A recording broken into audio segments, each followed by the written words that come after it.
குடிவரவு குடியகழ்வு விதிகளை மீறிய குற்றச்சாட்டின் பேரில் வவுனியா மாங்குளம் பகுதியில் கைது செய்யப்பட்ட நோர்வே பிரஜையான VIS ஜெயபாலனை மேலதிக விசாரணைகளுக்காக கொழும்பிற்கு அழைத்து வர நடவடிக்கை எடுக்கப்பட்டுள்ளது.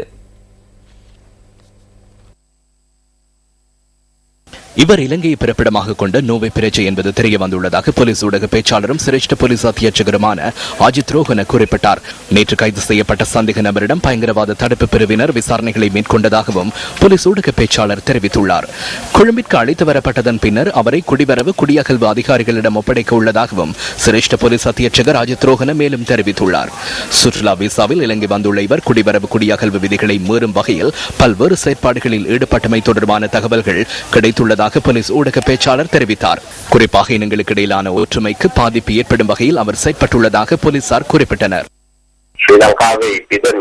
இலங்கையை பிறப்பிடமாக கொண்ட நோர்வே பிரஜையான ஜெயபாலன் என்ற நபர் மாங்குளம் பகுதியில் வைத்து பயங்கரவாத தடுப்பு பிரிவினரால் நேற்று கைது செய்யப்பட்டார். விசா சட்ட விதிகளை மீறிய குற்றச்சாட்டின் பேரிலேயே அவர் கைது செய்யப்பட்டார். குறிப்பாக இலங்கைக்குள் சுற்றுலா விசாவில் வருகை தந்து யாழ்ப்பாணத்தில் பல்வேறு கூட்டங்கள் மற்றும் ஊடகவியலாளர் சந்திப்புகளை நடத்தியுள்ளார். இதன்போது இனங்களுக்கு இடையிலான நல்லிணக்கத்தை சீர்குலைக்கும் வகையிலான கருத்துக்களை அவர் வெளியிட்டுள்ளார். அதனாலேயே இவர் கைது செய்யப்பட்டார். குறித்த நபர் இன்று கொழும்பிற்கு அழைத்து வரப்பட்டு குடிவரவு குடியகழ்வு திணைக்கள அதிகாரிகளிடம் ஒப்படைக்க நடவடிக்கை எடுக்கப்பட்டுள்ளது. விசா விதிமுறைகள் மீறப்பட்டமை குறித்து குடிவரவு குடியகழ்வு அதிகாரிகள் விசாரணைகளை நடத்தி நடவடிக்கை எடுக்க உள்ளனர். இவ்வாறு கைது செய்யப்பட்ட நோர்வே பிரஜை பிரபல திரைப்பட நடிகரும் இலங்கை கவிஞருமான VIS ஜெயபாலன் என BBC செய்தி வெளியிட்டுள்ளது. தமிழ் தேசிய கூட்டமைப்பு தன்னிச்சையாக செயற்படுகின்றது என தமிழர் விடுதலை கூட்டணியின் செயலாளர் நாயகம் V ஆனந்த சங்கரி தெரிவிக்கின்றார். கிளிநொச்சியில் உள்ள தமிழ் தேசிய கூட்டமைப்பின் தலைமை காரியாலயத்தில் இன்று காலை நடைபெற்ற ஊடகவியலாளர் சந்திப்பிலேயே அவர் இதனை குறிப்பிட்டார். மற்றது எந்த தீர்மானம் எடுக்கிறாலும் உங்களுக்கு கேட்கறதில்லை. எந்த தீர்மானம் முதல் மந்திரி கேட்கல, யார மந்திரியா போடுறது கேட்கல, அது உங்களை கட்சியில் உள்ள சின்ன பாதையை கொடுக்க போறோம் கேட்கல. எல்லாம் அங்கே ஒரு சில 2 பேர் தான் எல்லாம் செய்துருக்கணும். இந்த 2 பேர் இத்தனை நாளைக்கு தமிழ் தேசிய கூட்டமைப்பின் பேர்ல ஓட போகணுமோ ஆண்டதான் தெரியும். இவ எப்படி ஓடிச்சிடமோ எங்கேயா போய் சரியா இடத்துல மூக்கிட முடியும். வவுனியா கூட்டுறவு சங்கத்தின் கிராமிய வங்கி இன்று காலை திறந்து வைக்கப்பட்டது. வடமாகாண முதலமைச்சர் CV விக்னேஸ்வரனால் கிராமிய வங்கி வைபவ ரீதியாக திறந்து வைக்கப்பட்டது. நாங்கள் தொடர்ந்து அரசாங்கத்தினுடைய உதவியையும் சேர்த்து மக்களுடைய உதவியையும் சேர்த்து வெளிநாட்டு அரசாங்க பிரதிநிதிகளினுடைய ஒத்துழைப்பையும் சேர்த்து முன்னுக்கு செல்லக்கூடிய ஒரு நிலையை கொண்டு வருவோம் என்ற எண்ணத்தில் இருக்கின்றோம்.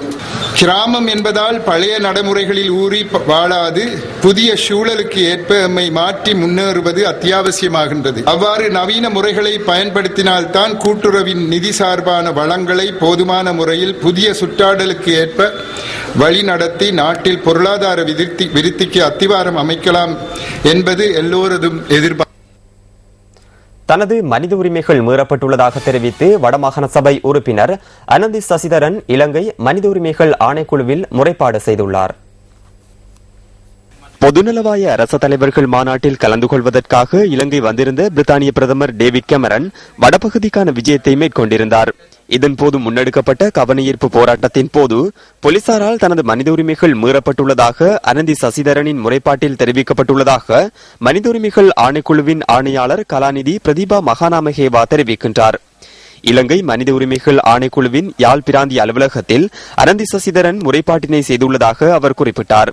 இந்த முறைப்பாடு தொடர்பான விசாரணைகளை மனித உரிமைகள் ஆணைக்குழு ஆரம்பித்துள்ளதாக கலாநிதி பிரதீபா மகாநாமகேவா மேலும் கூறியுள்ளார். இறுதிக்கட்ட யுத்தத்தின் போது காணாமல் போனவர்களை கண்டுபிடித்து தருமாறு வலியுறுத்தி காணாமல் போனோரின் உறவினர்கள் நல்லூர் ஆலயத்திற்கு முன்பாக அண்மையில் கவனஈர்ப்பு போராட்டத்தை நடத்தியிருந்தனர். மஸ்கேலியா சாமிமலை ஓயாவில் மூழ்கி காணாமல் போயிருந்த 2 இளைஞர்களும் சடலங்களாக மீட்கப்பட்டுள்ளனர்.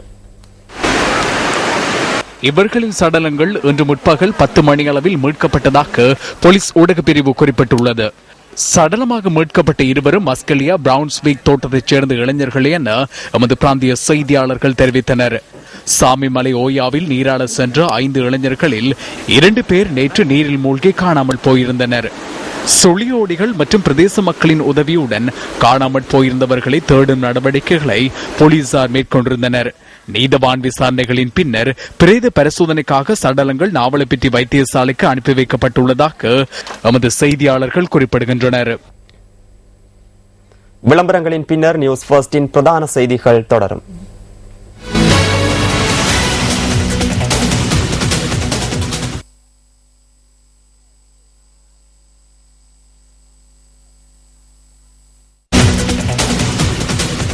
ஹம்பாந்தோட்டை கொன்னொருவ பகுதியில் செய்கைக்காக பொருத்தப்பட்டிருந்த மின்சார வேலியில் சிக்கி 4 காட்டு யானைகள் உயிரிழந்த சம்பவம் தொடர்பில் சந்தேக நபர் ஒருவர் கைது செய்யப்பட்டுள்ளார். குறித்த இடத்தின் காவலாளி வனஜீவராசிகள் பாதுகாப்பு அதிகாரிகளால் இன்று பிற்பகல் கைது செய்யப்பட்டதாக போலீஸ் ஊடக பிரிவு குறிப்பிட்டது. சட்டவிரோதமான முறையில் பொருத்தப்பட்டிருந்த பாதுகாப்பற்ற மின்சார வேலியில் சிக்கி 3 யானைகளும் ஒரு யானைக்குட்டி உட்பட ஒரு மாடும் இன்று காலை உயிரிழந்துள்ளது. சட்டவிரோதமாக மின்சார வேலியை பொருத்தப்பட்ட இடத்திற்கு உரிமையாளரை கைது செய்வதற்கான விசாரணைகள் மேற்கொள்ளப்பட்டு வருவதாக போலீசார் தெரிவித்தனர். வெல்கமுவிலிருந்து கொழும்பிற்கு மண்ணேற்றி வந்த லொரியொன்றில் மோதி சேவையில் ஈடுபட்டிருந்த போலீஸ் கான்ஸ்டபிள் ஒருவர் உயிரிழந்துள்ளார். A9 வீதியின் நாவுள்ள பொபெல்ல பிரதேசத்தில் நேற்று நள்ளிரவு இந்த விபத்து இடம்பெற்றுள்ளது.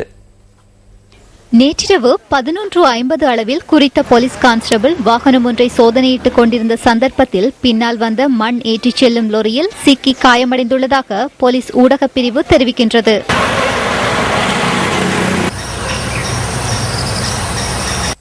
தம்புள்ளை ஆதார வைத்தியசாலையில் அனுமதிக்கப்பட்டதன் பின்னர் அவர் உயிரிழந்ததாக போலீசார் கூறினர்.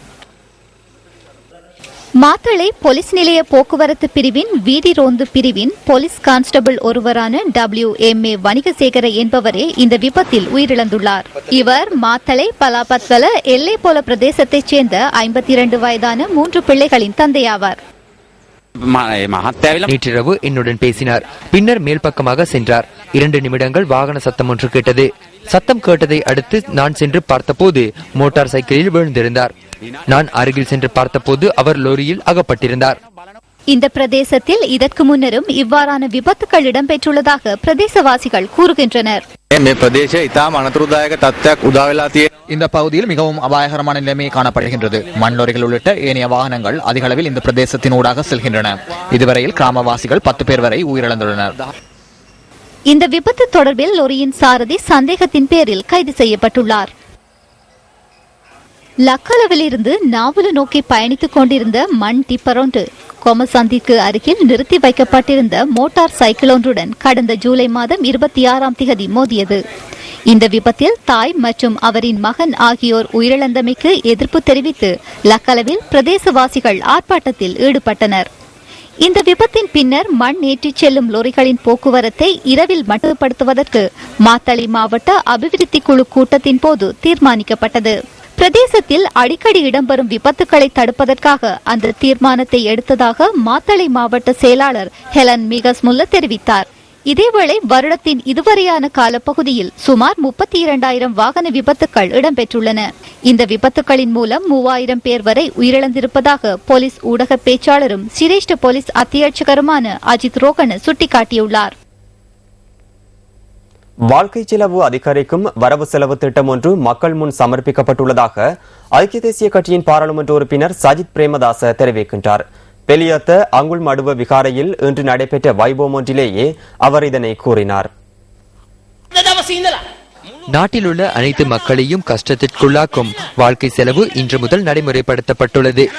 இன்றிலிருந்து பல பொருட்களின் விலைகள் அதிகரிக்கப்படுகின்றன.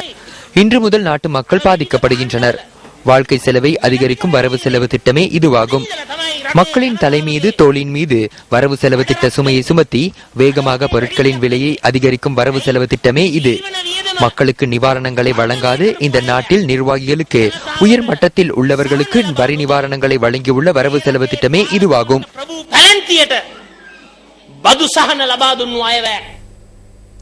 ஜனநாயக கட்சியின் ஏற்பாட்டில் மகியங்கனி நகரில் நேற்று பொதுக்கூட்டம் ஒன்று நடைபெற்றது.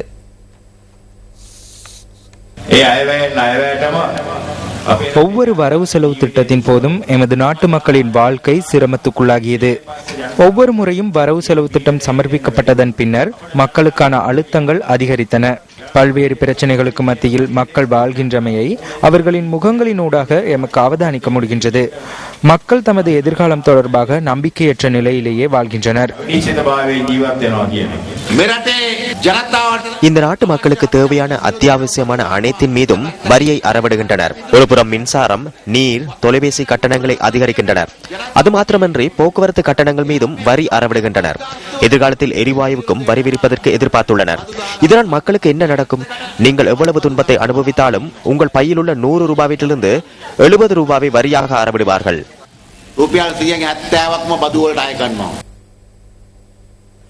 அடுத்து ப்ரொவின்சியல் ஃபர்ஸ்ட். சமூக நல்லிணக்கத்தை ஏற்படுத்தும் நோக்கில் வவுனியா கற்பகபுரத்தில் நிகழ்வொன்று ஏற்பாடு செய்யப்பட்டிருந்தது. தேசிய மொழிகள் மற்றும் சமூக ஒருமைப்பாட்டு அமைச்சின் ஏற்பாட்டில் இந்த சமூக நல்லிணக்க வேலை திட்டம் முன்னெடுக்கப்பட்டது. இந்த நிகழ்வில் கலந்து கொள்வதற்காக வவுனியா கற்பகபுரம் கிராமத்திற்கு தென்பகுதி கலேவல பிரதேச மக்கள் வருகை தந்திருந்தனர். இரு பகுதி மக்களும் பரஸ்பரம் கலந்துரையாடி தமது பிரச்சினைகளை பகிர்ந்து கொண்டனர். இதன்போது இசை நிகழ்ச்சி ஒன்றும் நடைபெற்றதாக எமது செய்தியாளர் குறிப்பிட்டார்.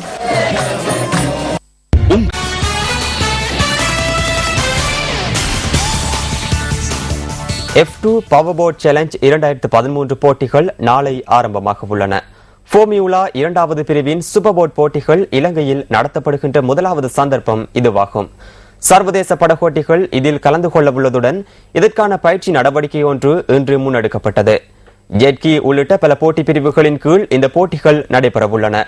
கொழும்பு வேரவாவியில் நாளை காலை 9 மணிக்கு இந்த போட்டிகள் ஆரம்பமாக உள்ளன. நமது சகோதர தொலைக்காட்சி சேவையான MTV ஸ்போர்ட்ஸ் ஊடாக இந்த போட்டிகள் நேரடியாக ஒளிபரப்பு செய்யப்பட உள்ளமை குறிப்பிடத்தக்கது.